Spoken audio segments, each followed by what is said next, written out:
What's up, Starcraft fans? Today we're doing the tier list for Temple of Rebirth on Temple of the Past. Brian, let's hear the mutation. Temple of the Past is the map where we have to protect a temple in the center of the map from waves of enemy units. If the temple survives until the end of the game, we win. If the enemies destroy the temple, we lose. Enemies gain a shield when they take damage. They also steal life and revive once after death. Okay, so we have Edwin and Joni in the call with us today. How are you guys? Yeah, very good, thank you. Alright, same here. I'm actually doing well. My sleep isn't going as well as at the beginning. Then again, we all don't get to have 10-hour sleeps. But I'm actually on track, so that's not great. Kinda good though. It's kinda good. Anyway, so Joni, how do you rank the commanders this week? So this is not the most complicated of mutators, despite also being not the easiest. You are basically looking at damage output this week. Between barrier and just die, you are looking to do as much damage as possible and have some sustain over that damage to deal with the resurrection from just die and also the effect of life leech making stuff stronger as well, or at least giving it more health. So this is pretty simple to gauge, really, is who can do the most damage as quickly as possible and keep that up without losing too many units. All right, what do you think, Edwin? Yeah, basically it's are you able to kill stuff twice as much as almost 3 times as much as you could before, and if you can, then great. So. That's great. So let's begin. Abathur, where do we have him?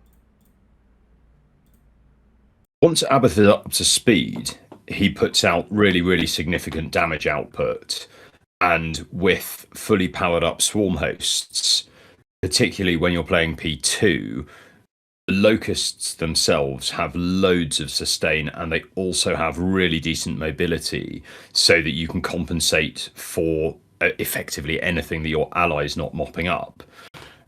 The difficulty when playing Abathur is actually getting there in the first place.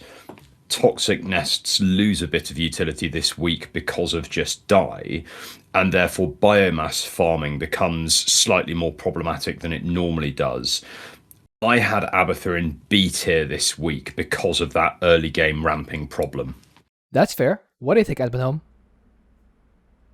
Yeah, it's definitely harder for him this week in the early game. If you survive that and you get set up, I think he's pretty strong in the late game. Obviously, like Infinity Locusts don't care about 2 lives because there's a never-ending wave of them. That's true. As long as you can make it there, you'll be fine, but getting there is a bit of a pain. So I did have him in B tier as well. Nice. An agreement on B tier. Prestige-wise, third one? Second one, No? I think. Third one, absolutely not. I was just checking if you were listening. All right. Just making sure we're awake. Yes, totally. Anyway, let's continue. Alarak, where do we have him? Alarak, in theory, has good damage output with the mothership and ascendants and things like that, but you have to be a little bit careful because all of his units are also glass cannons, so everything surviving like more than twice as long, it makes it a little bit harder for your units to not take a lot of damage by the time you actually kill the enemy units. I think you're probably wanting to go like Mama with Ascendants and Supplicants underneath, because Psionic Orbs are still very good once you get them powered up. And if you can get there, he'll be fine, but he's kind of in a similar boat to Abathur. If you die before you get your Ascendants powered up, then that's unfortunate. So I had him in B tier as well. What do you think, Joni? I was a little bit more optimistic about him, but on exactly the same tactics being used. Purely, really, on the basis that Alarak himself actually has really good crowd control. Destruction Wave does a serious amount of legwork here in terms of enabling you to try to keep armies off your army whilst Ascendants, etc., are powering up. So I completely agree with ET in terms of how you want to approach this. I think making destroyers and stuff is probably a waste of resources this week. I think you want to throw everything into supplicants and ascendants. But I think his ramp is slightly easier than Abathur's. I had him in A tier, but I'm again not averse to sort of dropping him down a tier. Okay. Okay. B it is then, since we're okay with B. And okay means yes, apparently. Arcturus, where do we have him? Arcturus is typically very, very good on this map. 2, 1, 5. Good. Very good. It's extremely nice that you effectively have 4 big funnels to play with on this. Having said that, his bunkers, in my view, lose a little bit of utility compared with normal, purely because the amount of damage that they are going to be taking whilst you are sort of dealing with all of the mutators in play means that regardless of what level of repair you have on them, I think it is going to present you with a harder time. Obviously, ESOs, as per usual, are extremely good. I think there is possibly the argument to be made, particularly if you're playing an air comp, not that you will know that ahead of time, to be using P1 in order that you've got more contaminated strike available to deal with airwaves in particular. I think air is probably more of an issue for Arcturus this week than ground. I still think he's very good, don't get me wrong, his bunkers are excellent. Having said that, I don't think he's S tier this week, so I've got Arcturus in A. What do you think, Edmund? I do think that Arcturus is quite good this week. I guess there is the problem with air comps, but rocket troopers kind of rip through air comps, so I think you could go P1 or P3. It's hard to say. I mean, his bunkers are ridiculously good, and this is a basically purely defensive map. I mean, there are the Void Thrashers, but those shouldn't be too big of a deal to handle, especially if you just, I mean, with the whole air unit thing. Yeah, you'll have a lot of rocket troopers. You can drop bunkers. You can drop a nuclear annihilation if you're on P3.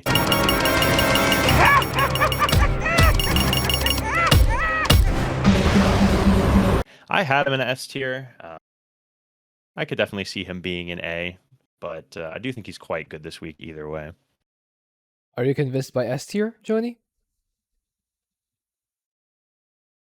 I'm looking at who I've got in S tier, and I think the S tiers for me this week are pretty clear cut, really. I think they fulfill everything that they're asked to do with really very little either sort of mechanical difficulty or risk of things falling over. I kind of feel with Arcturus this week it is more complicated to prevent the wheels coming off, basically. I totally agree his bunkers are still ridiculously strong. I think they are harder to rely on than normal. So I would rather plump for A tier. I could possibly be convinced, but I think A tier is comparative to those I have in S. I think A fits better for Arcturus this week. How would Arcturus specifically, this is one very specific scenario, how will he deal with Scourge with double life that just right click the temple?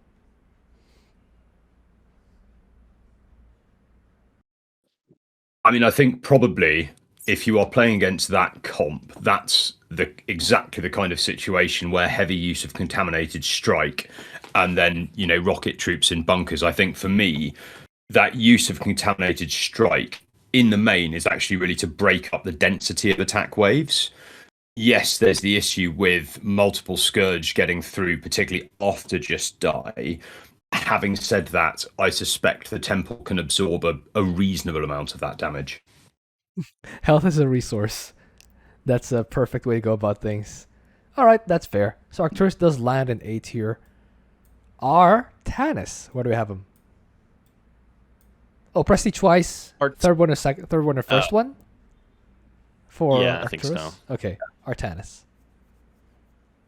Artanis is a bit of a struggle bus this week. He's got a relatively slow ramp up, and even once he's maxed out, his units aren't the greatest thing of all time, especially on pure damage output. So Life Leech is going to hurt, Double Life is going to hurt, Barrier is going to hurt. It kind of just all hurts him this week. So I had him in D tier. I think he's just the single target. I mean, the Scourge thing is a whole problem for him as well potentially, but I just think it's going to be a bit of a terrible time as Artanis this week. So I had him in D. What do you think, Joni? I totally agree. I was even less optimistic in terms of my tier, but yes, just it is the pain train, despite not being that map for Artanis this week.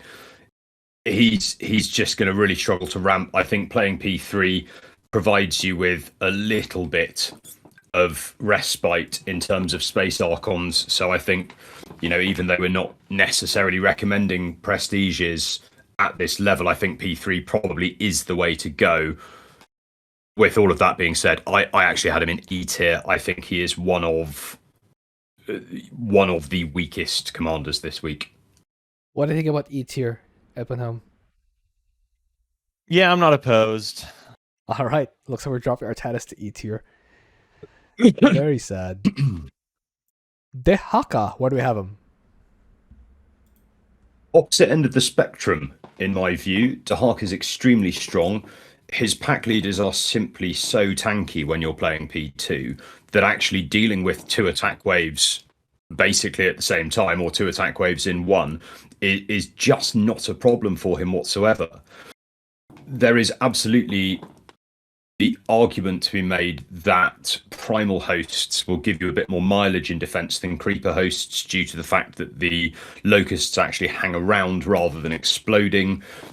At the same time, use of the pack leaders will likely have thinned stuff out enough. By the time you get your creeper hosts up and running, in reality, you should have enough exploding locusts to deal with it. In reality, I don't really see Dehaka having too many dramas this week. I've got him in S tier. What do you think, Epenholm? Yeah, I think, if you imagine yourself as a soldier of Amon and you're marching up to the temple and then you get burned alive and all of your flesh melts off because Glevig's breathing fire on you, and then you revive and he's still breathing fire, it's probably not a very fun time. And that's going to be the experience of most of the enemies this week. So I think it's going to be pretty easy S tier. I think there's a few different unit compositions you could go for on your end, but the pack leaders are going to kind of just carry and destroy everything. So yeah, easy S tier. Easy S tier, second prestige. I actually think Tyrannosaurus might be a better option here than the That's what I was host thinking, options. Yes. If you're facing ground, maybe Impalers? Maybe. Just thinking. Scares you more than Zerg. Moving on. Fenix, where do we have him?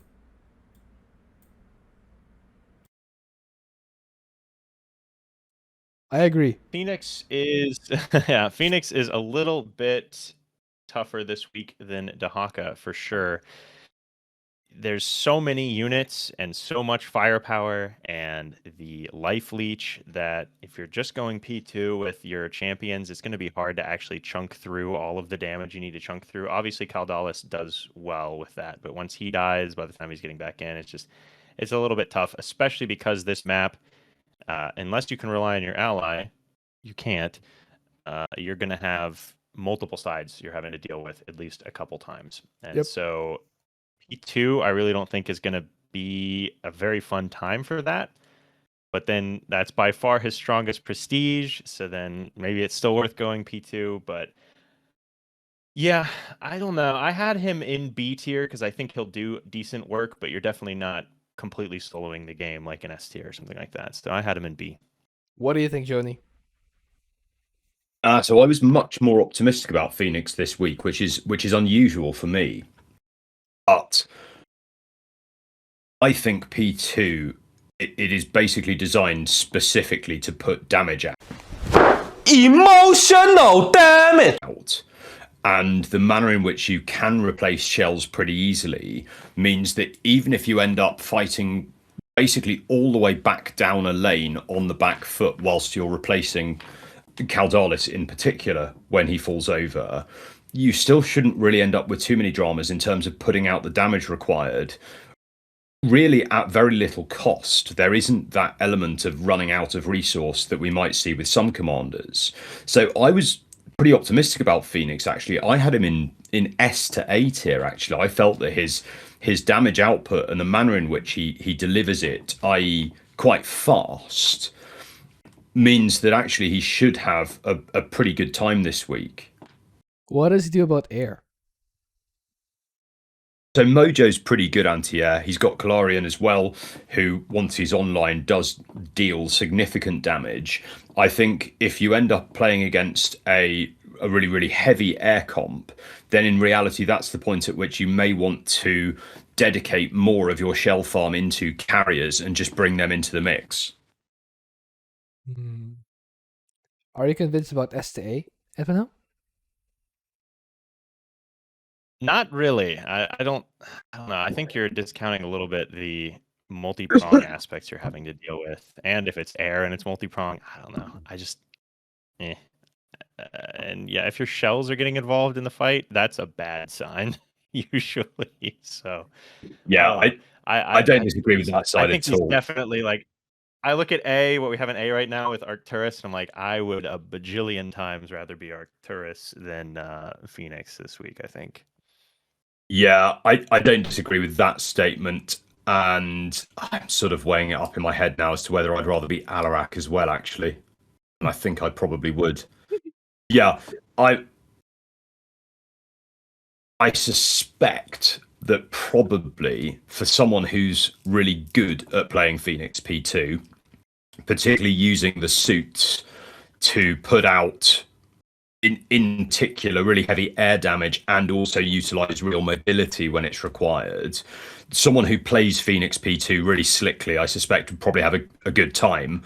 Having said that, that's not me, so I'm very happy to drop him to B tier. All right, let's drop Fenix to B tier. Down he goes. Moving on. Oh, prestige-wise, still second one, right? I think so in terms of pure damage output. All right, moving on to someone's probably not B tier. Hot and Horner. Where do we have him? I really enjoyed ET's narrative approach, a sort of Amon soldier POV towards dealing with Dehaka. So, in the same spirit, imagine that you're a Reaper, the only sort of really viable early game anti-air option that Han and Horner have, and you are stood there with your incredibly limited health bar, with very much a one-off and then a cooldown in terms of getting into the air in the first place, facing down even the early days of an air comp. From my point of view, that sort of sums up Han and Horner's experience on this. I think that in reality, whatever you do with them, you are going to have a pretty torrid time. Stuff like the top bars, including strike fighter platforms, are going to help to a certain extent in terms of softening stuff up. But the reality to it is your army is still going to have to do an awful lot of legwork on this. I would not necessarily shy away from playing P2 due to the hard-hitting nature of a sort of 200 supply army. I think getting there is going to be extremely demanding. So I really didn't fancy Han and Horner's chances this week. I had them in E tier. What do you think, Edpenham? Yeah, I agree. The the problem is, your like best unit, quote unquote, for a lot of the game is Reapers in theory, and they just don't have a great time against double life barriered life leeching units, it turns out, especially if it's an air comp, especially if they're splash damage. So yeah, I think E tier is pretty fair for Han and Horner, unfortunately. Wow. Looks like there's going to be that tier this week. And they are that tier, my Donnie. Moving on to someone's probably not E tier. Karax, where do we have him? I was pretty optimistic about Karax this week. You do have, he's kind of the king of defense in a lot of ways, and this is, again, a pretty defensive map. Your main problem is going to be the Void Thrashers, but in theory, if you can push your cannons out, You can kind of deal with them that way. Top bars can help with that, but you don't want to be spamming too much top bar energy dealing with Void Thrashers generally. But a few like Kaderan monoliths and turrets that you push out up there, you can probably deal with it, but it is going to be a little bit questionable. Because of that, I only had him in A tier, not quite S. His defense is perfect, but the Void Thrashers could be a bit of a pain. What do you think, Joni? So I completely agree with the tactics. Once again, I was slightly more generous in terms of my tiering of this. I felt that as long as one is proactive in terms of pushing out and actively gaining ground down the lanes, there's really no reason whatsoever why Karax can't then hold that ground. Yes, so I think that it's called Immortals.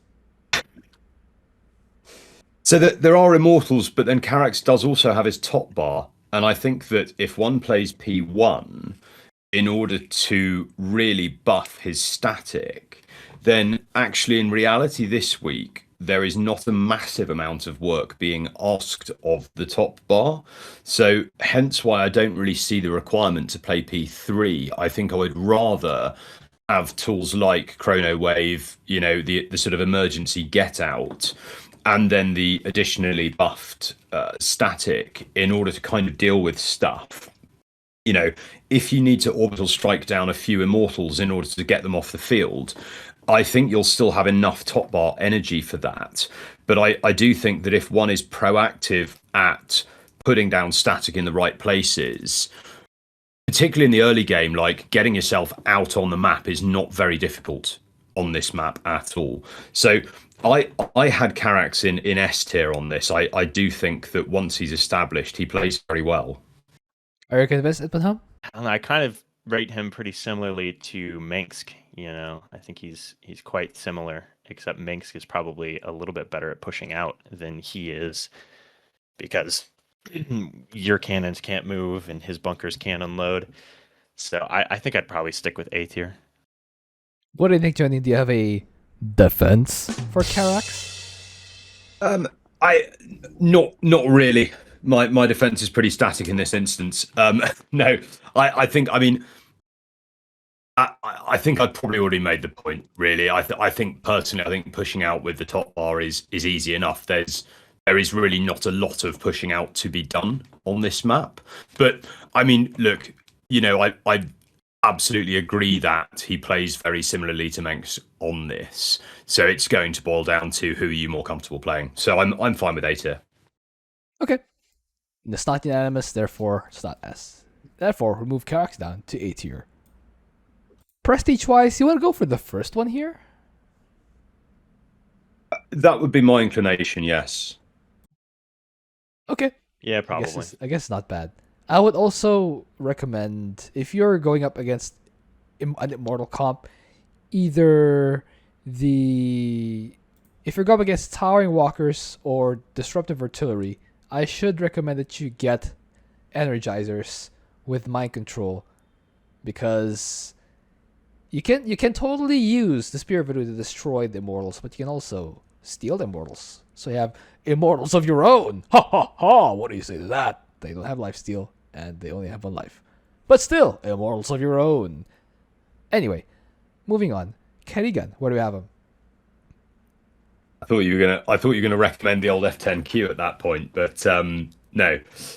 So Kerrigan has a really significant. Yeah. Kerrigan has a really significant problem this week, in the sense that a lot of her toolkit is very significantly diluted by the fact that as soon as you pop a mobilization wave and zap everything, it comes straight back to life. On that basis, I would recommend probably looking at playing P2 this week and using Kerrigan very much as a sort of crowd controlling tool, rather than necessarily looking for just that direct damage. The reason I say that is she's simply not really capable of doing it to the extent it's required. Her army is historically pretty weak, and that persists through this. I think dependent on the comp you end up playing, if it's a ground comp, potentially even looking to tech into Broodlords at some stage, just in order that you've got those free units sort of raining down, may not be the worst of ideas. You're going to want to absolutely ensure that Kerrigan is kept alive. this week. That's imperative. So plenty of queens using Omega worms, etc. Frankly, more mechanical skill required than I am able to deploy myself. ET, I'm sure, will have no dramas there. I do think Kerrigan is workable and has a utility this week. I think, however, her sort of historic weaknesses to air, her army, etc., give her some significant problems. I had her in C tier. C tier. What do you think, Home?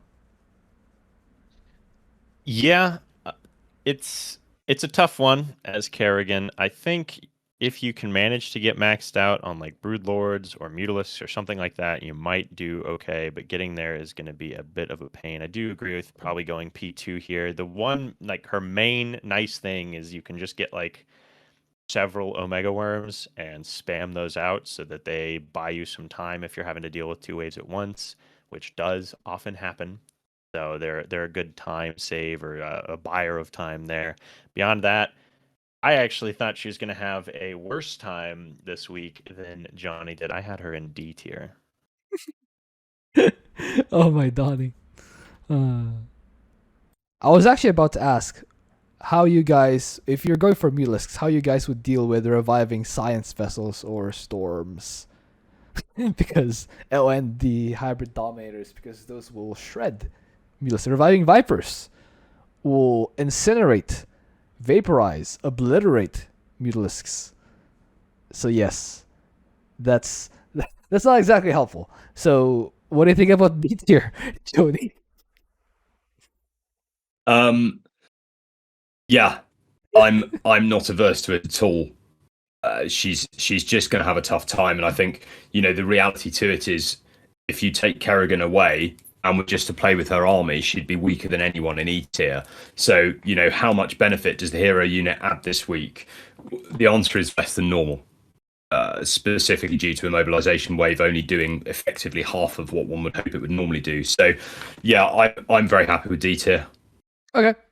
D tier is no prestige because D is considered bad. Nova, where do we have him?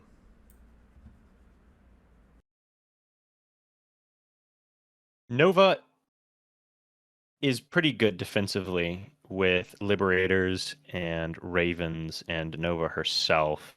She has good damage output, but if things go a little bit hairy and you get overwhelmed and you lose a couple Liberators or something like that, it's very hard to recover as Nova because of the unit charges that you're working with. So you have to be really careful with her this week. If you get good setups and you're moving around efficiently, and you do always have like the panic button of if I need to move very quickly, I can use Griffin Airlift. And Griffin Airstrike does clear, in theory, most of one half of one wave, which is, again, similar to a mobilization wave. Not exactly what you'd hope for from it, but at least it's there. I think she's not that great, mainly because of a lack of really good splash damage. You do have Seeker missiles with Ravens, but they have pretty long cooldown, and with double life and barrier, you're going to need a lot of them to really do that very effectively. So with all that, I don't think she's bad, but I don't think she's great. So I had her in B tier. B tier. What do you think, Joni?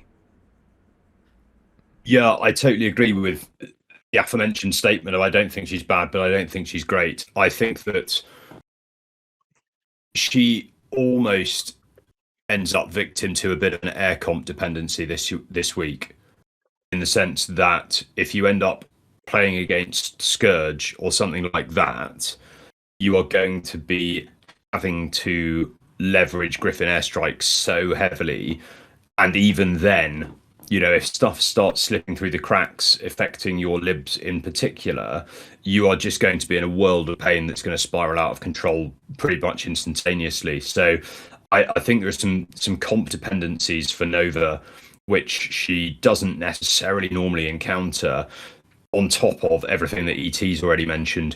I actually had Nova in C tier, although I'm also not averse to B tier as well. Okay. But both of you did have her okay in B tier, so that's where she ends up being. B tier. Prestige-wise, yeah, probably first P1. one, right? There's almost no first point one. to being super duper cloaked when the point is to defend the temple. You want them to see you. Anyway, that's where she ends up being. Raynor, where do we have him?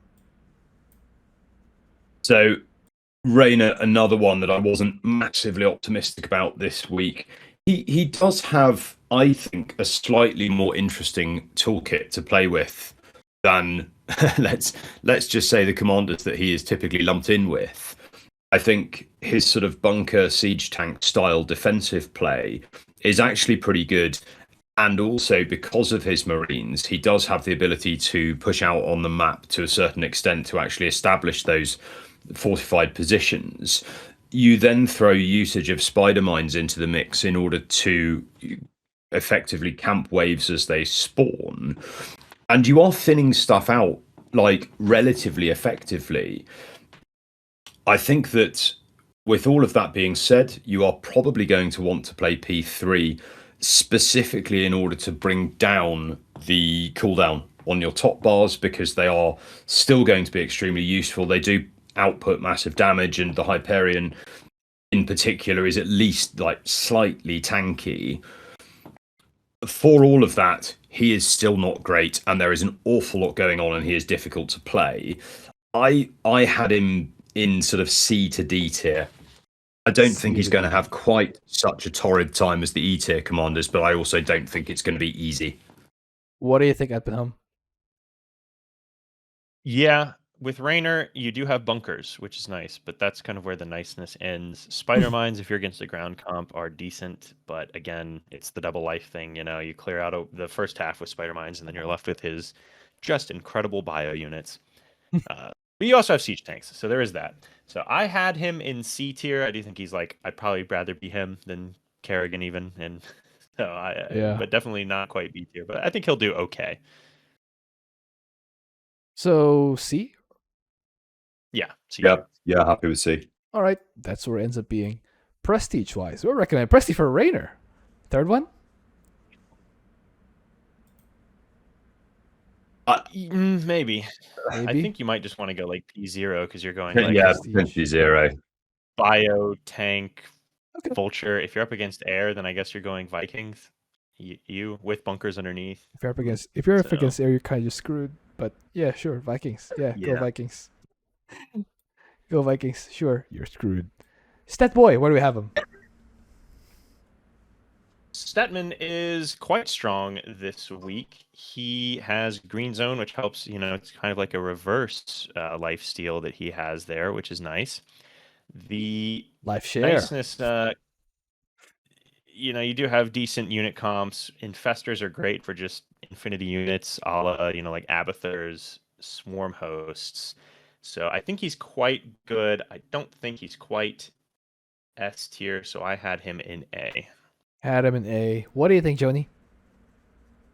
I actually did have Stetmann in S tier this week. I think he has so much sustain that in reality, the one thing that you probably can say about Stetmann P2 Super Gary is that he's unlikely to die, even though you are dealing with sort of twice as many enemies as normal. I think once you throw basically whatever comp is required of you into that mix, Stetmann classically having a decent army, and particularly when supported by Green Zone, I kind of feel that on this map, on this mutator, he does put out really significant damage, like Egorb in particular recharges pretty fast, and you get a stack of 2 of them to play with. And for people who forget, that stack of 2 Egorbs, like the Egorb effect, doesn't stack.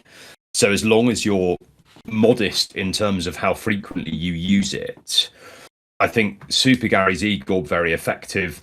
I do have him in S tier. I'd sort of, this week with Stetmann, I don't really see much reason as to why one should be dying.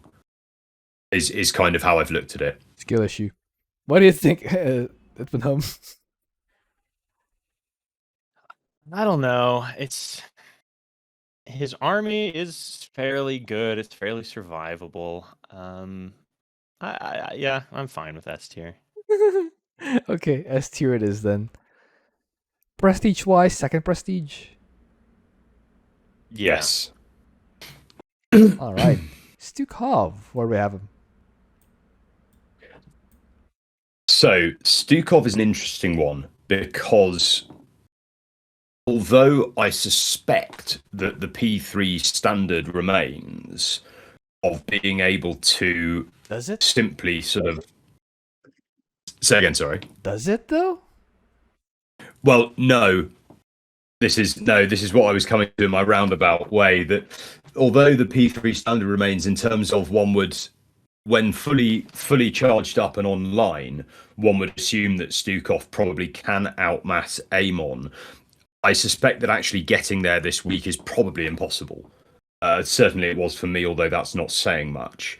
My inclination with Stukov this week would be to play P1. It hits really hard, in particular Diamondbacks. They just do a huge amount of damage, particularly once you've opened the lanes up. It's not going to be easy. They are also pretty fragile. A bit of siege tank backup is definitely going to be required. I think that getting there for Stukov this week, particularly in a situation where you're where you are looking to carry, and you are also having to be dealing with multiple lanes in one go. I think P1 is going to be the only answer. I don't think he's going to be great either way, but I also don't think he's going to be quite as abysmal to play with as some of the commanders. I had him in C or D tier. C or D? What do you think, Edwin Home? Yeah, I'm a little confused. It sounds like he's recommending not playing P3, which I didn't realize was possible with Stukov. But yeah, I don't know. I think he's solid. I do like the Diamondback kiting strategy. I think that's good. I think in theory you could play P3 and it's not actually going to be much worse because you're not going to be able to help with multi-pronging much at all. But as long as your ally does his 50, I think you can do your 50. So for that reason, I had him in C tier. Okay. Both of you did end up saying fine with C tier at least, so that's where it ends up being. Prestige-wise, first one, right? Or third one? Yeah, I would recommend. That would I be think my you can go third, Okay. but I would say first. With P3, I worry that you wouldn't get out of the early game, particularly if there's any aspect of needing to carry. It's that, for me, it was that sort of post first Void Thrasher. If your lane is the one that then gets attacked, I worry that you wouldn't have the critical mass at that point to actually deal with sort of 2 times like enemies worth of waves. What do you think? Have you tried that, ET? No. No, I haven't either. That would be my concern, is that you would get overwhelmed sort of in the early to mid game. It's also dependent on enemy comp, because if you get Scourge and you only have guys in one lane, they just fly in from the other lane, just right click a temple, can't really stop it unless you have Overlords, I guess, to body block for the temple, but that's not really a winning play, I would say. Not particularly. Yeah. So, do we put him in C tier first prestige or third prestige? I'd say first is probably better. Yeah, I think first. I'm going to need to try it now. I'm very intrigued as to how well P3 performs. You definitely need purely out. You definitely need an Apocalypse by 9 minutes. It's almost mandatory. You need it at 9 minutes. You use the first one probably on wave 1 to save yourself. Alexander on the 6-minute wave. You need something else for the 7:30 and the first Thrasher. That's why I'm recommending the first prestige. You should probably have like a few Diamondback 4 or 5 might be enough to defeat that, alongside Spawn Doodlings to defeat the first Thrasher. But then the 9-minute wave, you absolutely need the second Apocalypse by that time. But if it splits up into 2 waves, you need to meet one head on and then scramble to help your ally. Depending on which commander they choose, of course. That's how I see it. And then you need Alexander at the 10-minute wave. That's how I see this going. Anyway, so yeah, doesn't really change the prestige or the tier recommendation. So we move on to Swann. Where do we have him? Swann is kind of budget Karax in a way. He does, again, I mean, he has splash damage turrets, which helps, but his top bars are a lot less useful this week because they're all very concentrated one burst of damage, whereas Karax, you can kind of split out your damage across both lives of the enemies. It's the name. There's the advantage of you can just kind of, you can just Concentrated beam. pop the concentrated beam and deal with one life, but that's not as nice as the top bar from Karax. I think his turrets are maybe a little bit better, but you also have non-insta-build turrets, and they don't fully repair themselves automatically. But you do have free repair, and you do have laser drill. So I think it's probably P2 this week, and I think he'll do relatively well. I had him in A tier, but I could definitely see B tier. Okay, what do you think, Joni? I was of exactly the same opinions. He is effectively budget Karax. Harder to push out with was my big sort of concern with Swann. Was, how do you get off your own ramp in the first place, basically? He does have sort of the one thing that he does have, which Karax doesn't to the same extent, is he does also have the ability to make wraiths, which do output a really, really significant amount of damage. They are probably only going to be useful in the late game when you've actually got your turrets down in the first place and you're kind of at a point where you're not having to replace them, etc. So I do think a bit of a Wraith hit squad flying around is probably quite a useful thing. I totally agree with everything else ET said, though. I had him in A tier as well. A tier. That's where Swann goes. Prestige-wise, second one? Two, I think yeah. so. All right. Moving on. Tychus, where do we have him? Tychus P2 is very strong. He has the advantage on this map that you can basically rattle an outlaw down each lane and kind of leave them there, really, and leave them to mop up and deal with it.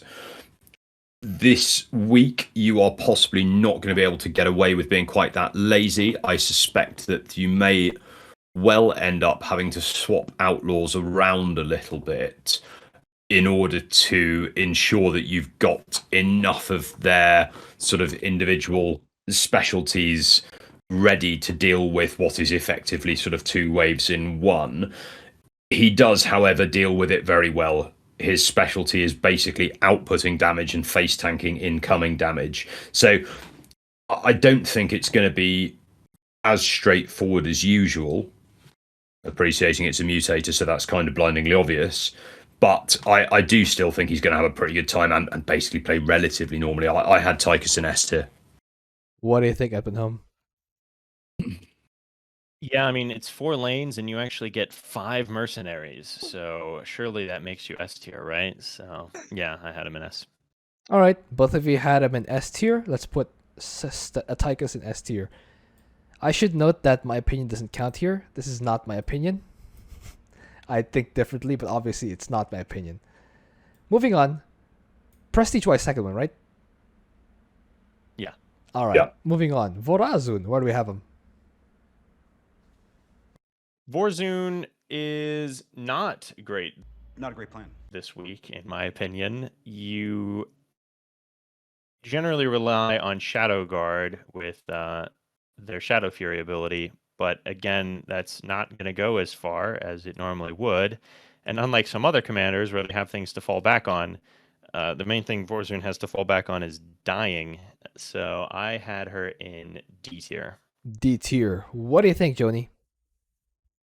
I wasn't quite so pessimistic about it, although she does have multiple situations in which her best option is probably dying. Best option. Yeah, air dependency is perennially the issue for Vorazun. She has a bit of an answer in the sense that, Black Holes plus Corsairs do give her options, and particularly because stuff is coming down very distinct lanes, you at least as a commander have very little excuse for being sort of not in the right place at the right time to deal with stuff. But, her ramp in air is pretty brutal. I think Shadow Guard do deal with some things pretty well. Time Stop obviously deals with everything really well. She's not without her problems. I had her C tier, but I can absolutely see D tier as well. This is not going to be a straightforward week for her. What do you think? Oh wait, you already said. Oh wait, did we? I'm confused. Did you already do it? Yeah, I'm happy to have her in D tier. D. Okay, that's where she goes then. Vorazun and her 1 prestige don't even get her recommended. Zagara, where do we have him? Zagara just has a really painful time this week. She's simply going to run out of steam, basically, regardless of what you do. Don't play P1. You simply will run out of steam. I think probably P3 is the way to go, although I can also see an argument for playing P2 just because her units are significantly chunkier with P2. But you're going to need to mobilize absolutely everything you've got. You know, use of bile launchers wherever you can put them in order to soften up enemy waves. They're not in and of themselves going to be doing enough, I don't think. I cannot see a situation in which Zagara sort of really convincingly carries anything at all on this. Were it not for her ability to sort of use bile launchers and contribute a little bit, I just wasn't optimistic in the slightest. I've got her in E tier, but I think she's pretty near the bottom of it. I can't believe we have an actual bottom of E tier that's not ironic this week. What do you think, Edwin Home? Yeah, F tier, is for actively hurting your ally. You're not actively hurting your ally. She doesn't. You're the next best thing. Next best thing. Yes, we use the word best. It's like HR terminology, Sure. Yeah. Do you work in HR? Are you an HR person? Best option after employment, which is unemployment, and so next best option after employment.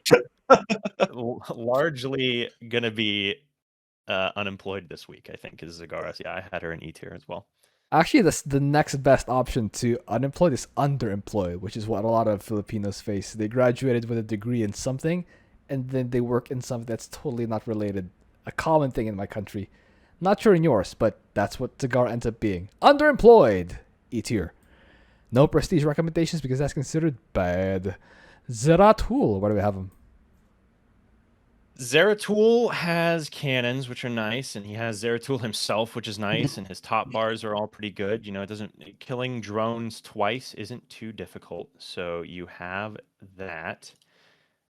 Beyond that, I don't think he's going to have as easy of a time as, say, a Dehaka or something like that. So I had him in A tier. A tier. What do you think, Joni? I had him in S tier. Really purely on the basis that... I thought you were going to stop there. Yeah. And then I was going to say, okay, Edwin, do you agree with S tier? On the basis of because Joni said so. It's Zeratul, come on, man. I'm convinced. Yeah. And I'm off to get a job in sales. No, this was purely on the basis that his cannons also effectively have 2 lives, and therefore you can get away with effectively putting out the shade projections to deal with the first wave, and then letting the second incarnation of them hit the actual cannons themselves. I think then once you throw in everything else that ET's mentioned on top of that, he's got a pretty straightforward time of it, really. So yeah, I had him in S tier on the basis that I think he probably plays, I would say, if not easier, certainly than, maybe Tychus or Stetmann. So yeah, I had him in S tier. Are you still convinced, Edwin Home? Yeah, I was waffling during the entire tier list about him, so I think I'm fine with S. Yeah, you just put the one thing I'd say with that for the viewers, you want to have like observers out at the end of all four, so you can warp in your shade projections as close to the end of the lane as possible, and then you need like a shield guard or two with your sets of cannons because they do lose the shields. They do. If the shade projection loses the shields, so have a couple shield guards, regen your shields that way, so then by the time they actually get there, they're not actually fighting the health on your cannons. They're back to fighting the shields. Yes. I think S tier is fine. All right, time to brush up on your CV, Joni. Get that sales job. Anyway. It's the effect I've got. People just black out when I start talking. It's so tedious. Exactly. Yeah. You just wasted like 2 minutes of talking when you could just stop there and Epona was ready to just put him in S tier because you said so. Yeah, we'll give you whatever you want as long as you promise to shut up immediately. My Donnie. Do we have a double S? No. No. Wow. Okay. Who's top of S tier? I think probably Tychus is the bottom of S tier. Yeah, and I'd agree with that as well. And then I think maybe Zeratul is actually better than Stetmann. I'm not sure. No, Stetmann, you have healing, which helps your ally as well. So yeah, I think I'm fine with how this is. Okay. Top of A tier? I think it's good how it is. Yeah, Okay. I think probably Karax and Arcturus in my mind interchangeable, but that's a commander preference. So I think that's good as it is. We referred to Swann earlier as budget Karax. Turns out the budget is at basically 99% of Karax, so it's not a bad budget to have. Yep. B tier. Who's top of B tier? I would say Phoenix probably, but Sure. I think it's probably the rest of it. Yeah. How it is. So convincing, right? We didn't even wait. Sure, B tier. Sure, Phoenix. Second in B tier. I disagree, but then he's going to start talking, and I just can't. yeah, already just made ET after weeks of doing tier lists. ET's just given up the will. Who's second in B tier? I think it's good how it is, honestly. Okay. Who's top of C tier? I would say Stukov just for kind of ease of play, fewer moving parts. Okay, so it's gonna be sticking how it is. Moving on. Who's top of D tier?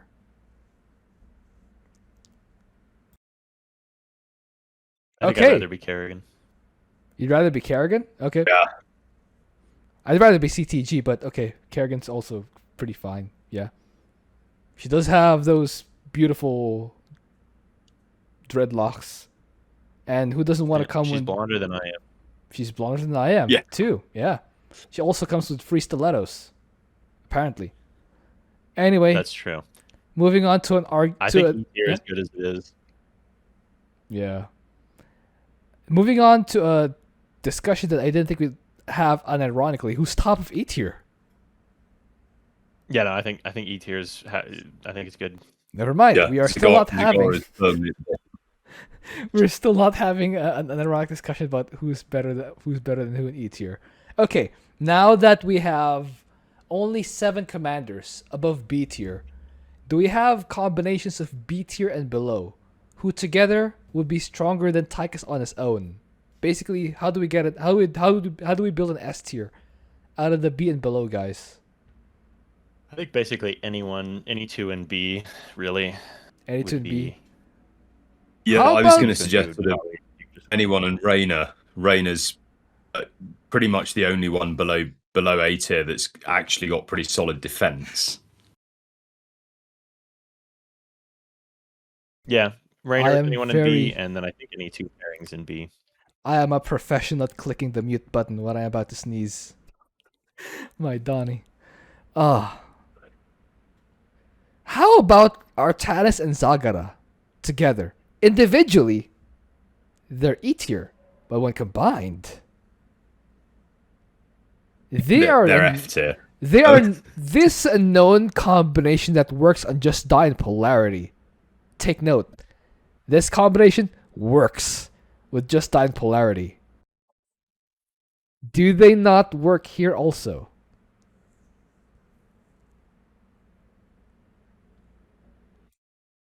I mean, With I Garden would rather Shield. someone else try it, but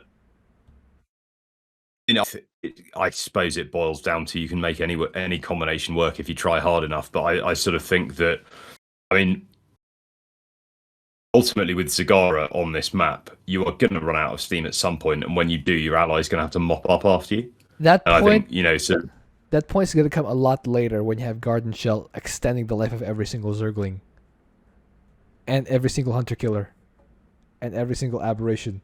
Just the life extension, I think, is a huge yeah, this deal. is true. That's what allows Zagara and Artanis to work so well on just Larity. The life extension. I can see that. It works. I've done this. I've done this pair on what's that one? The one with just died polarity on Oblivion Express. The worst mutation of all time. That's what the name was. Railroad Switch. This pair was a known solution to Railroad Switch. That's why I do think that together, at least they're at least A tier when they're together, because the Garden Shell on Zagara suits. It's. Have you tried it? Have you tried this exact combo? No, I have. It works. It just works. But I guess that doesn't necessarily make them S tier. So okay, so we'll leave it at that. But I do recommend you try it at least once, because it's like one of those food combinations that someone tells you about, sort of peanut butter and Marmite or something, where someone's convincing you for ages that it's actually really great, but actually then plucking up the will to try it is a different thing. it's like eating the ingredients of cake individually and then putting them together. That's the level of genius this pair is. Anyway, I guess that's gonna be it for this week. Hope you enjoyed that. Thank you for watching. If you have an idea for what else you can do, please leave it in a comment. I will see you guys next time.